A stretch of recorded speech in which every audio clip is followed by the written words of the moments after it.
Hello and welcome to Threefold Herbal Healing. My name is Lior Sadeh, and this video is part of a 4 week series about 4 herbs for detox. And today we are talking about cholagogue herbs that are good for the liver, and we are associating or giving an example of of one of the cholagogues, Yarrow. So let's talk detox a little bit. I'm not a very passionate advocate for any detox program or for pushing the body to detox. I believe that for 6 million years, the body knew how to detox itself. It is wise. It knows what it is doing. So we just need to let it do what it knows how to do. But at the same time, I do believe that we can support the detox channels. And one of the ways to support the detox channels is by using bitters. Bitter tasting roots and leaves were part of the human diet for a long, long time, for centuries. And it's only in the last 100, maybe 200 years ago that we kind of push them aside and we try to avoid them. And we almost don't have bitters in our food. Maybe coffee and chocolates are still here, but other bitters, not that much. So what are bitters and what are their benefits? Bitters are usually comes from plant phytochemicals. Usually those are alkaloids that kind of give us an alarm or an alert that there is toxicity in the plant. Plant developed bitters because they wanted to survive. They didn't want us to graze on them or animals to graze on them to excess and then they will die. So they developed a degree of toxicity, and when we eat them or when animals eat them, they get the message that you don't want to overdo it. You want either to avoid it at all or you want to have it in small amounts. And that way the plant survives. Our body got the hint and it learned to notice when there are bitters, understand that it might be toxic, and then take all those compounds and shuttle them to the liver. So the liver, as one of the organs that process toxins, can take care of them. Therefore, we have bitter receptors all over our body. And it's pretty amazing that we have bitter receptors more than any other flavor. And those bitter receptors are in places that you might surprise you. Like, did you know that you have bitter receptors in your lungs? Who would think? Interesting. You don't feel them though. Okay, let's talk about the liver a little bit now. Like I said, the liver deals with a lot of toxicity. The liver is like a chemistry lab in your body, and it deals with toxins in a couple of different ways. One way is through a two-phase process. It has phase 1 and phase 2, in which it's transformed compounds from one shape or one substance to another. And at the end of the process, those compounds are water soluble and you can eliminate them with your urine. So some of the compounds I'm talking about are stuff like hormones, like cortisol and adrenaline and estrogen and progesterone and testosterone that your body produces because you need them. But once they are used, you need to get rid of them.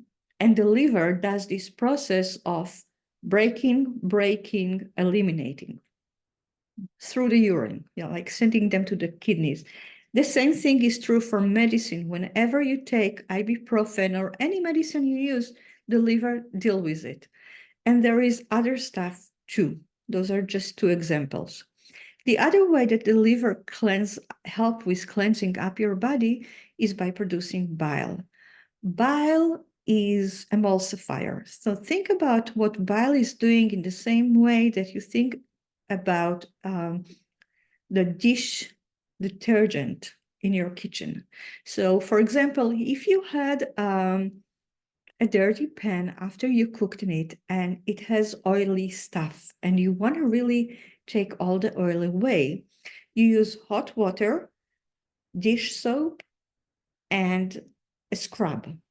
So the role of the soap is to emulsify the fat. So instead of big droplets of fat, they are really tiny droplets that then the scrub can collect, wrap itself around, and remove.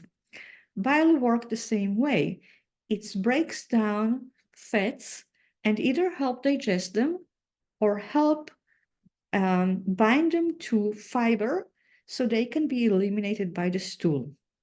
So now we are talking about cholesterol, LDL cholesterol, triglyceride. So people that have high LDL, one of the reasons what it can be if you don't eat enough fiber or you don't have enough bile to go through this process.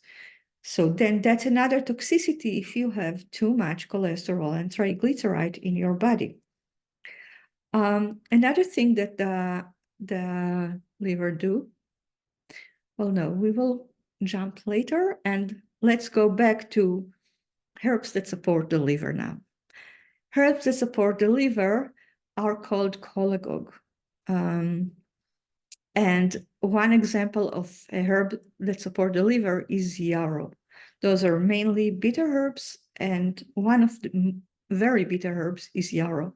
Yarrow botanical name is Achillea mellifolium, and Achillea comes from Achilles, from the Trojan War.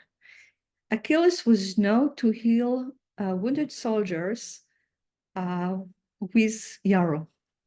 That's how the plant got its name. Unfortunately, when Achilles himself was wounded, he didn't have yarrow handy, so he died.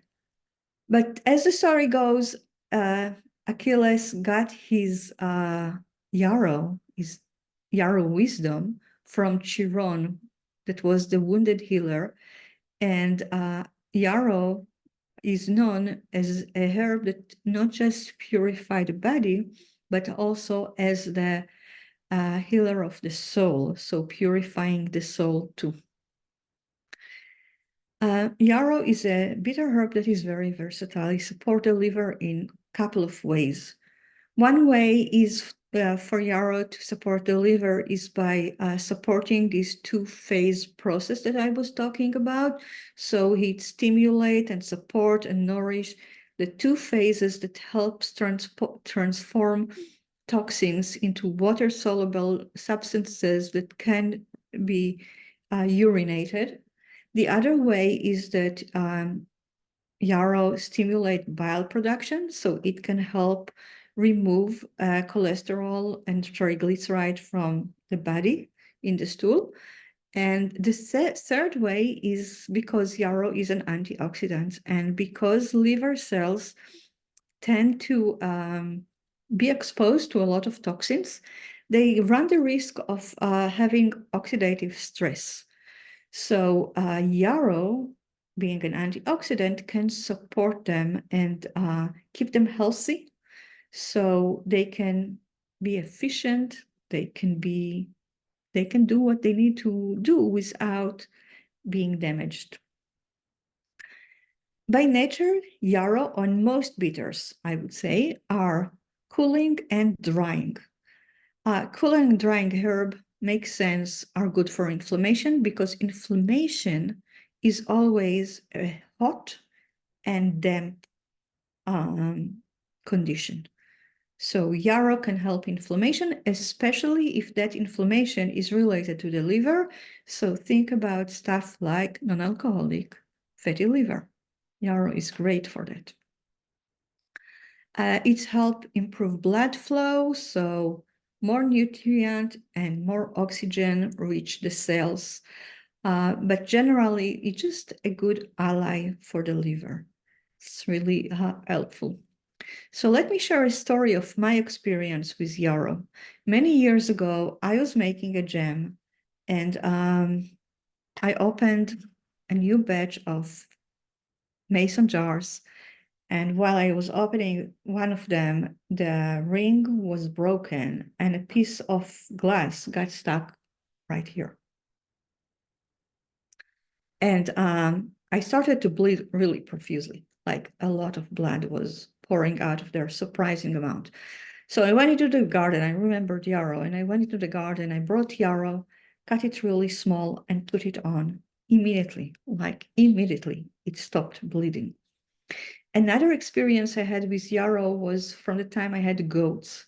So I didn't dehorn my goats. They still had their goats, and two goats started to have a fight, and there were a mother and a daughter. I guess the daughter was a teenage by the time, and the daughter's horn was broken. And I didn't know that, but when a horn is broken, it's bleeding. So I took yarrow, and it took time, but I caught the goat, and I held it and put the yarrow on the horn, and it stopped the bleeding. And also it kept clean. It's an antiseptic. It will clean the blood. So those are my two very big kind of experiences with yarrow. I love it. It's a strong bitter herb. So it's not an herb that you would want to have as a tea, but it is a great herb to have either soak a wounded, so make a strong tea of yarrow and then soak a wound in it to clean the wound and also to stop bleeding, or you can use it as compress on a wound. You can use it in a tincture with other bitter herbs to support the liver. Yeah, that's the two ways that I really like to use yarrow. Yarrow is going to be soon when everything is going to come up. Yarrow is going to be there for free. You don't have to buy it. It's love the wild. So you can go harvest yarrow wherever it is, but be mindful that you want yarrow that is not too close to cars or to fuel and smog and all of that. You want it to be clean, and you don't want it from a place that was sprayed with pesticides. You want your yarrow to be clean. So that's it for the third week of four weeds, four herbs for detox. So far, I mostly talked about weeds, but next week it's not really a weed. I hope to see you here soon. Let me know in the comment if you have questions or you want me to talk about any topic specifically. Thank you. See you.